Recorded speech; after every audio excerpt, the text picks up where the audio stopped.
Welcome to the Connection Revolution podcast. I'm so thankful you're taking the time to be with us for this episode. We have another amazing guest with us today. His name is Matt Thomas. He's a pastor, he's a ministry guy, amazing story of God working in somebody's life.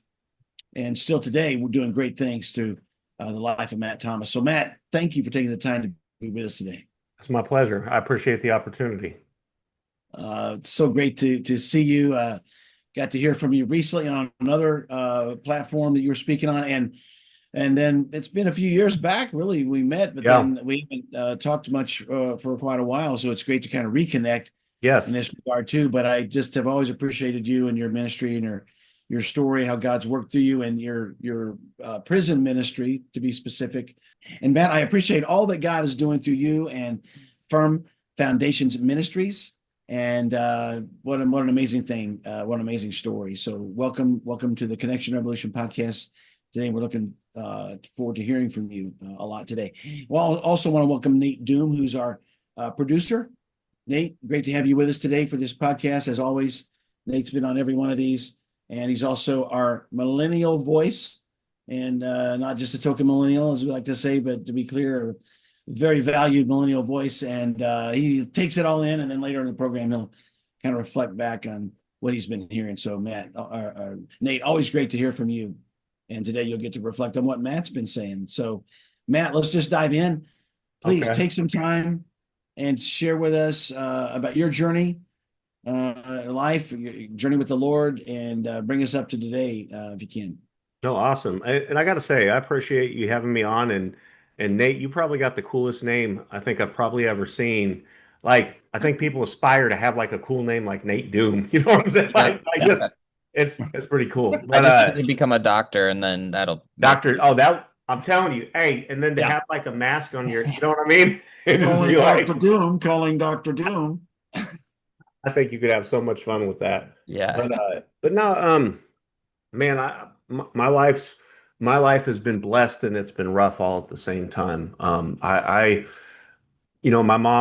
mom did the best she could, but my mom was a real bad alcoholic when I was a kid, and and of course it was a different time. I'm 48 years old. I'm a latchkey kid, and so I was allowed to do whatever I wanted, like all throughout the day, because there was nobody to really watch me. And I think because of that, coupled with alcohol and addiction, I was let free to roam. And in the process, I'd been abused sexually and some other things that happened when I was a child that really propelled kind of an anger, so to speak, because I didn't know how to talk about it. And and honestly, I was one of the first kids that was diagnosed with like ADHD back when it was just kind of coming up.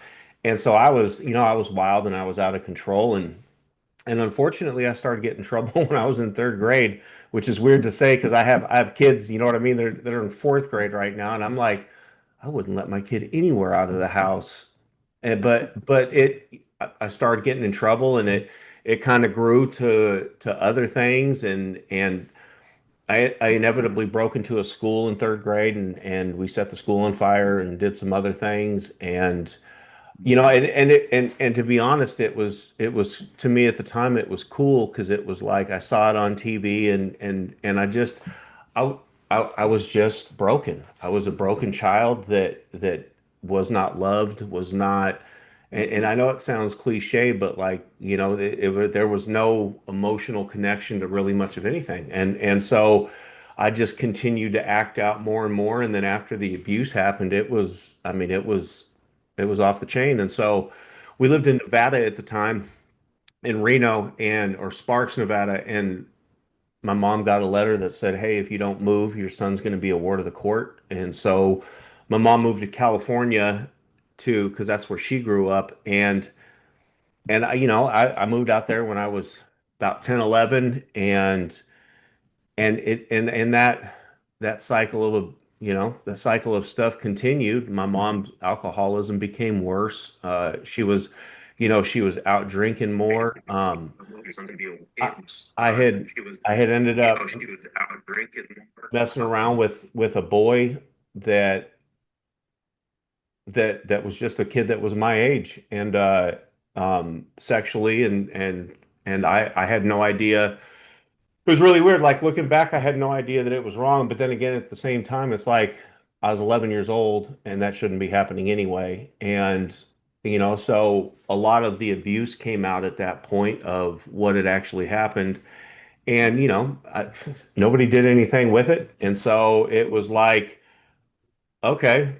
And, and, and so really soon after that, I took the first couple drinks when I was 12 going on 13, and then 13 I discovered drugs in a way that was I was addicted. Like I would say the first time I was smoking pot and doing acid, and it was Southern California. It was the early 90s, and it was, yeah, and I did a line of meth for the first time when I was probably just before I turned 14, and I was addicted. I was completely addicted. There was no two ways about it.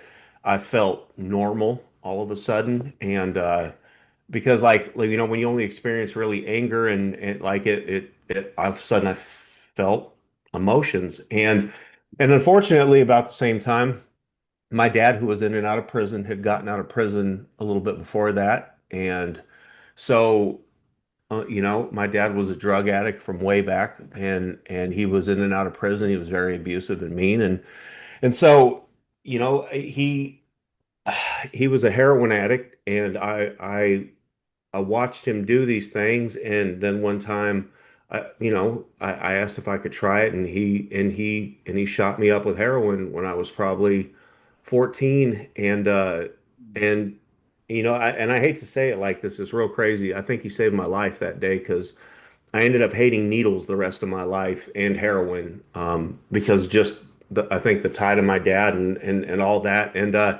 but it didn't help the other addiction that was already growing, and so 14 and 15, Mm, man, I was getting in trouble. I stole everything in my mom's house to get drugs.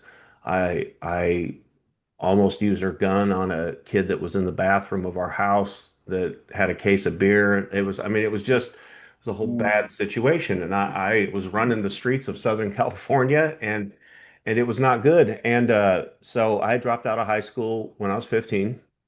And honestly, it was real crazy. 3 days after I dropped out of high school, or even might have been the day after, my mom was planning on sending me to a home for wayward boys. It was Agape boarding school, which was actually up in Washington State at the time.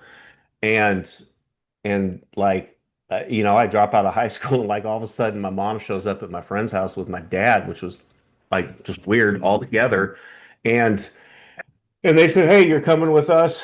Um, you're going to this school." And so I went to the school, and it was independent fundamental Baptist, very heavy on structure and rules and everything, that wasn't that was shame, and they did a real good job of helping me memorize scripture. And I've always been pretty smart, but I was really good at memorizing things. And so you get there and it's no talking, and of course I show up and I got a mohawk, and you know what I mean, I got like I'm a little punk rock kid, and all of a sudden I turns out I do really well in structured environments, and so I stayed extra to graduate high school and to have my mom stop paying. So I stayed on and I did staff for a little bit. And as mm, much as rough as it was, honestly, like because it wasn't great. It really helped me. It helped me graduate high school for one thing, and it helped kind of lay a foundation of scripture that came to fruition later. And so I left. I tried to go to college. I failed out of college within a semester, and I just went back to drugs and partying, and really got a job selling magazines. Met a girl, and she ended up getting pregnant, and I had to try to figure out what I was going to do in my life. And so I joined the Navy. I had taken real crazy. I took like this silly test at the recruiter. They tried to okey doke me, and I remembered that I had taken this. It was like a mini ASVAB test, and I took the test and I did pretty good. And so I was like, man, I think I'm gonna join the military. And so I was living in Arizona. She was pregnant. Her name is Jeannie. She's the mother of my two daughters, my oldest daughters. And I wanted to be a Marine. I was like, cool, we'll go to the Marines. And I said, hey, will you take care of my wife when I go to boot camp? And they were like, no. And so the Navy was right next door. And I said, hey, will you guys take care of my wife? And they were like, absolutely, sign up here. We'll get you, you know what I mean? And so I signed up and I left for boot camp about 2 months later. And so I spent 3 years in the Navy. I was a sonar technician on a submarine. I was stationed out of Point Loma down in San Diego. And honestly, minus the addiction and everything else, I probably would have retired from the military and done quite well after I had cycled through some of the stuff. But this is how sneaky Satan is. I'm stationed on a sub. We live in military housing. The neighbor right across the hallway was a drug addict, and she smoked meth, and it was like, the odds of that happening was crazy. And so one day I came home, my wife was like, "Hey, you want to get high?" And I'm like, what are you talking about? She's like, "You want to do some?" And I was like, and honestly, I was like, "Yeah, like that sounds great." And I started using again. And so the last year of me being in the military was horrible because I was strung out again on meth. And honestly, the crazier part is so was most of my sonar division.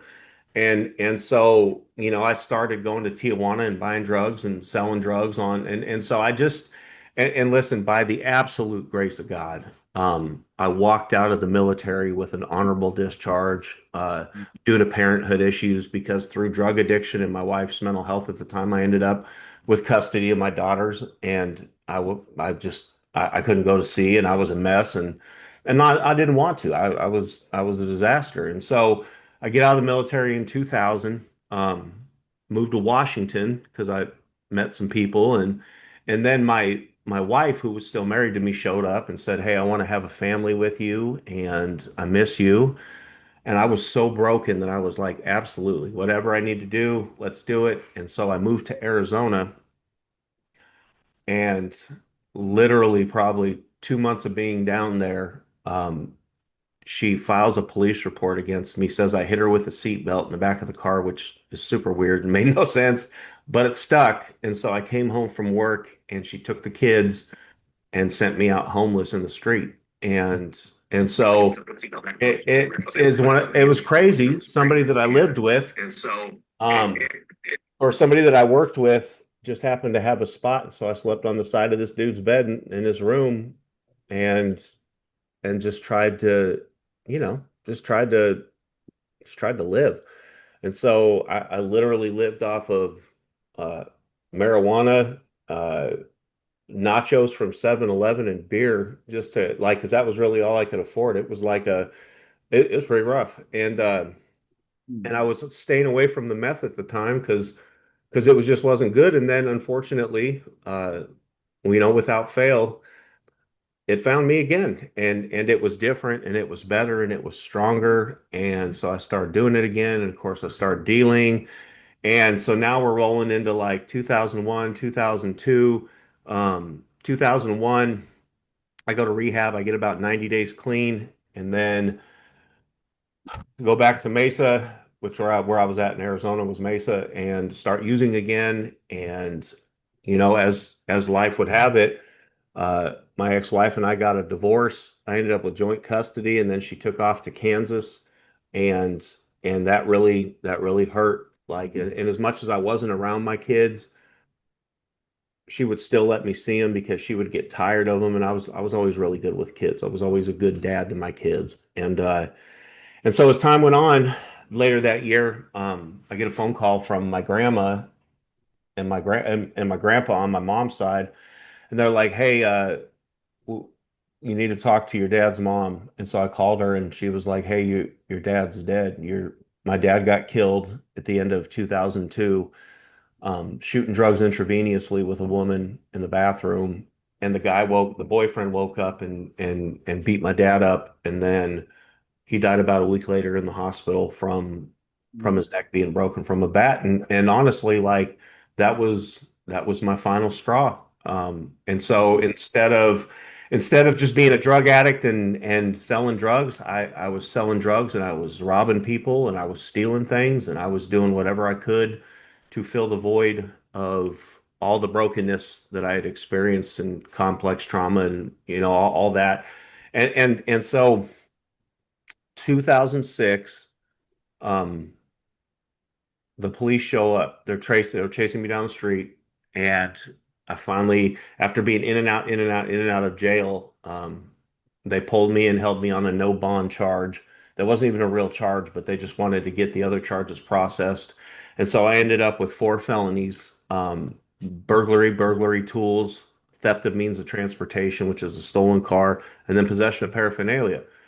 And so I'm like, okay, I'm going to prison. And it wasn't a surprise. Like I knew I was shooting towards prison and it was okay. In that culture, especially in the state of Arizona, it's a cool thing to go to prison. So while I was there, so I go to prison, I get 3 years in prison, start my prison sentence. And then I get sent back to county in Maricopa County because they charged me with an extra charge of possession of marijuana, which was a felony, or could be a class 1 misdemeanor or class 6 felony. I took the felony just to get out of county jail and back to prison so I could finish my time. And so I have 5 felonies on my record. And so what had happened is God really started talking to me in the process of that last time that I went to jail to go to prison, and I was tired. I was tired. I was exhausted. And it was like, I was thinking about my kids and like I hadn't even seen my kids. I'd been so just strung out that I didn't really care about anything. And crazily enough, there's a guy, Steve, who's an integral part of my story. He was one of my drug dealers and he was a really good dude. Like I hate to say it sounds weird, but just as a person, he was a good guy. And he was a drug addict like the rest of us though. Um, but I ran into him when I was in prison. When I first got to indoctrination for diagnosing where I'm going to go, I ran into him and I said, "Hey, what's up, Bubba?" I said, "Hey, man." And he kind of talked to me and I said, "Okay, so what do I got to do to become this person, right? This false person that I've been trying to be this whole time, which was a white gang member." And "Man," he said, "it's not what you think it is." He said, "It's not about your race or your pride or whatever." He says that none of that matters. He says, "All that matters is who has the drugs. They're the ones that control the yard." He said, "Dude, do your time, be a man, get out and raise your kids." He's like, "This is stupid. Don't waste your life." And mind you, like for context, he had swastikas and lightning bolts and you know what I mean? He was like that guy. And I knew that God had used this man to literally start kind of like changing my whole life. And so I get to prison and I start working in the kitchen and start kind of doing these things and in the process, like we wanted to have church, but we had a retired youth pastor for a chaplain, so we didn't really have anything. And so we planted a church. Like we planted and all of us, right? Like my whole faith-based perspective was built off of agape boarding school, which was like independent fundamental king, you know what I mean? Like and everybody else's was pretty broken. We only had like 2 guys that grew up in church, but we built a church in the middle of a prison. We Mm, had mm, fasting and prayer nights and Bible study nights and like it was beautiful. It mm, was it was absolutely beautiful. And I was reading the Bible twice a day and while I was in there, my kids got taken from their mom and my mom ended up with custody of my daughters and they didn't tell me why. And so, I do 2.5 years on my 3 year sentence because I had a couple months in county jail. I get out and I'm ripping and ready to go. The problem is I'm still the same broken dude that went to prison. I just had Jesus, right? And so like yes, I had all these things but in truth I was lonely and I was broken and I wanted a woman because I thought that that was what I needed to and of course it's not and so in the process of this I got with a girl that was not really healthy for me. She was a raging alcoholic and I felt that I needed to be in this relation. But you learn less. At least I learned lessons the hard way. Um, but later on that year, right about the time that I was about to get off parole, somebody killed my kid's mom, and they had waited for her in Lyons, Kansas. They walked Mm. in after a Halloween party, ruined Halloween for my kids for the rest of their life. But killed them, just stabbed their mom on Halloween. And so, like, right about the time I'm supposed to get off parole, or I just got one of the two, I'm taking my kids. I drive out to Kansas, take my kids to the wake and all the stuff. And then I find out, through this process that while I was in prison, their mom was actually trying to hurt them and had hurt them a bunch of times and had kind of issues. And that's why they ended up getting out of the home anyway. So that happened 2009, 2010. Right about the end of 2010, I move out to Kansas from Arizona. I want to be a dad to my kids. I don't know how, but I'm gonna try. And then I wasn't living for God. I was a complete mess. And then God really got a hold of me. Um, in the process, the lady that I was with when I was still using drugs moved out to Kansas, ended up pregnant. Like I said, I wasn't living right. And in the process, God just really wrecked me about, I'd say August of that year, August of 2011. Like he's like, "Hey man, I'm tired of this. Like you're either gonna do it or you're not." And it was one of the most real conversations I've probably ever had with God. And I took a nosedive heading into Francis Chan videos. I listened to like hours and watched hours of Francis Chan videos. I thought it was like the most when he was still at Cornerstone Church and all these things. Like I watched him there. I watched a couple guys from San Diego. I listened to like I just engulfed myself in scripture and prayer. And soon after that, I became a mentor with Mentoring for Success for the prison. And then I'm having a cup of coffee with a guy down in Wichita, which is silly. So my girls were so spoiled that instead of doing Christmas in our house, we would take them out and we would feed the homeless community and provide food and coffee because I was like, you have no idea how good you really have it. And so we did this, and I met a gentleman, and Mm. I felt God say he needs a place to live. And so I was like, Okay. And so I started thinking about what this could look like, and that's where Firm Foundations came from. And then in the process of getting a job, a guy that's a business owner put up the money for the articles of incorporation and bylaws and all that. And so in 2012, Firm Foundation Ministries Incorporated became a real thing. And then we got our first house in 2013. And so really when we started, we just wanted to have housing for men that have been incarcerated and to help them be successful when they get out. And then it turned to two houses and three houses. And then 2015, I'd been speaking at different prisons, and then some friends talked to their wife to talk to my wife and said, "Hey, do you want to pastor a church?" And I was like, "No, I don't want anything to do with that." Um, and I didn't. Honestly, I didn't. And I looked at church planners and I was like, "Man, these people are nuts. Like, I don't know how you." And God was like, "Oh yeah," and so well, it turns out we planted the church, right? And then we planted two simultaneously. So in Hutchinson Correctional Facility on the minimum and medium, we planted two churches. Like every Sunday, we would start at the minimum and then close out at the medium, and we would run two services every single Sunday. And and we did that for about a year, and then I handed that two churches off to somebody because I got a job to move from Wichita to to Kansas City to work with Brothers in Blue Reentry. I worked with them for 3 years, and then we planted more churches up here, and we got more houses, and so that's kind of how it all went. And then 2021, I'll take you to 2021 rolls around. We've we've planted Freedom Initiative, Christ the Victor Freedom Initiative Church at the Foundry over here. It's doing pretty good. It's been through some crazy stuff.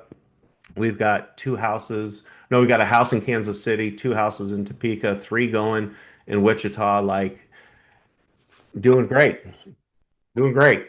Um, and then 3 days before Easter that year, my wife left and she took off and she she she swore it wasn't another guy, but there was another guy there, and she had gone around town telling people what a bad person I was and how I was a horrible dad and a horrible husband and just like Mm, destroyed, or at least tried to destroy me and any credibility I had, and really it was she just didn't want to be married to me, and she didn't want to be a pastor's wife, and she didn't want to do all that, and so through that process, mm, I ended up as a single dad, and so I got full custody of my two boys who are 13 and 10. They're super awesome. And but through that, it was horrible because I didn't know what I was supposed to do. My mom was living with me because she had fallen and broke her leg, and so I was taking care of my mom too. And so like all of this just craziness, and I'm like, I don't know, like I don't know why. I'm following you, Jesus. I'm not having an affair. I wasn't looking at porn. I wasn't, you know what I mean? I wasn't taking advantage. Like I wasn't doing, and my life just fell apart. And in that process, I got reintroduced to the woman I'm married to now. Her name's Ashley, and she's awesome. But it was really hard because I didn't know what I was supposed to do. Um, I don't.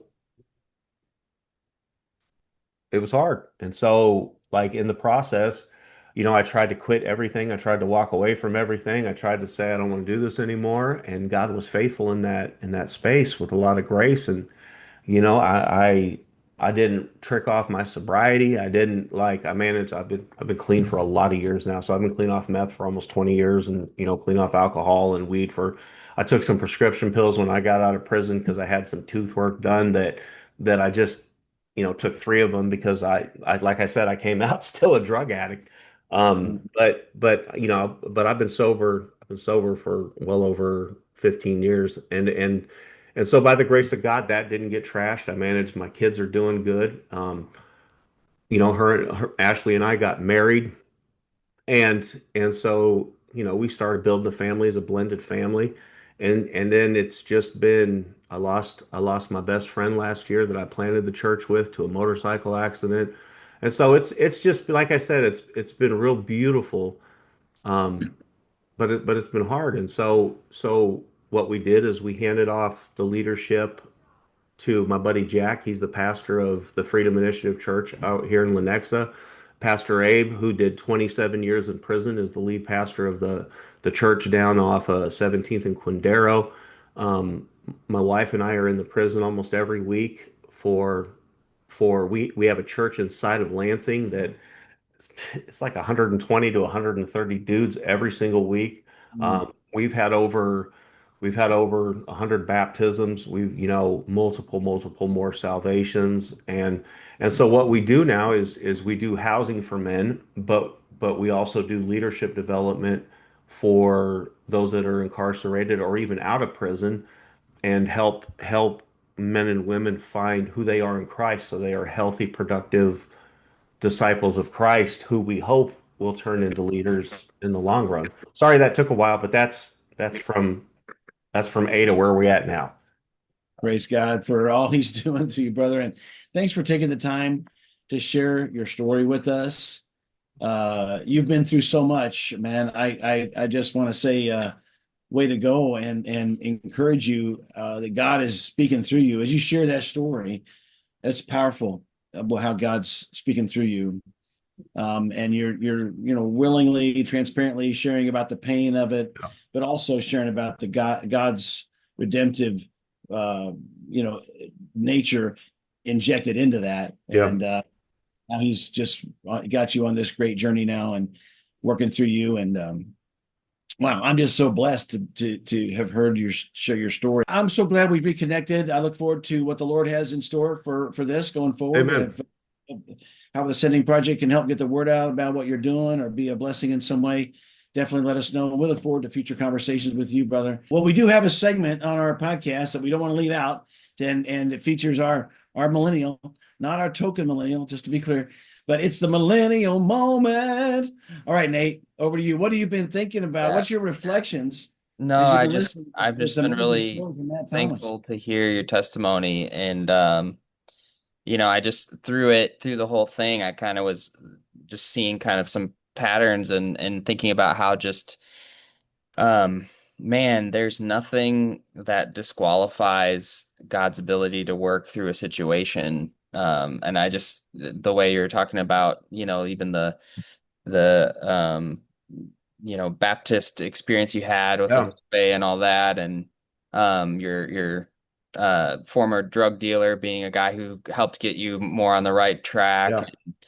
even down to you talking about where your church currently has a mix I think of this idea of sometimes we want to experience like this not mixed just one way good narrative, but often God works through the mix of the trials and the things going wrong, and yet there's still good things in the midst of it. And even your church, you're saying there's some people that have not been through some things, and then some people that are right in Yeah. it. And it's like, just if we're willing to just to accept that God works through these situations where he decides to let the things stay together, and actually often I think why he allows us to experience these pains, that those are the times where we learn how to love in a situation where it's not easy, or we learn how to make the right decision in this situation where you have every reason to make the wrong decision, and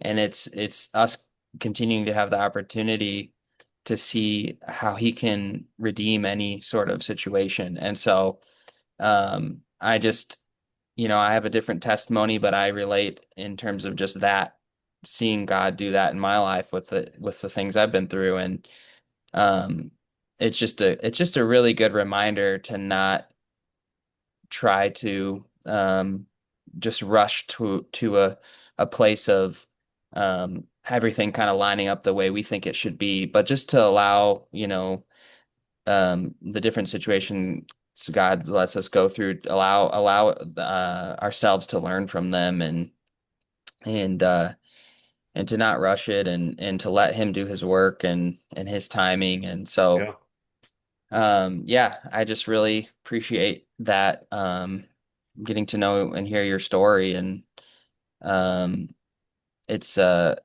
encouraging, and thank you for sharing it. Thank you. I appreciate that. Thank you.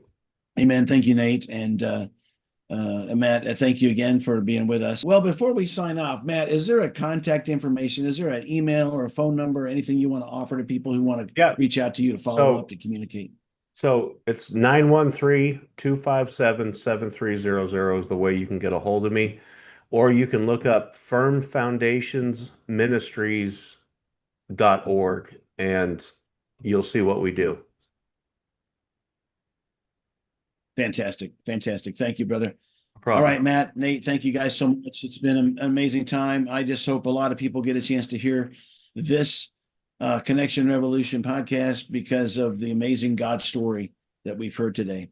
I just hope you share it, like it, get the word out about it. And again, those of you who've been watching and listening to this podcast, we are so thankful you're with us today. And we look forward to when you're back with us next time as the Connection Revolution continues.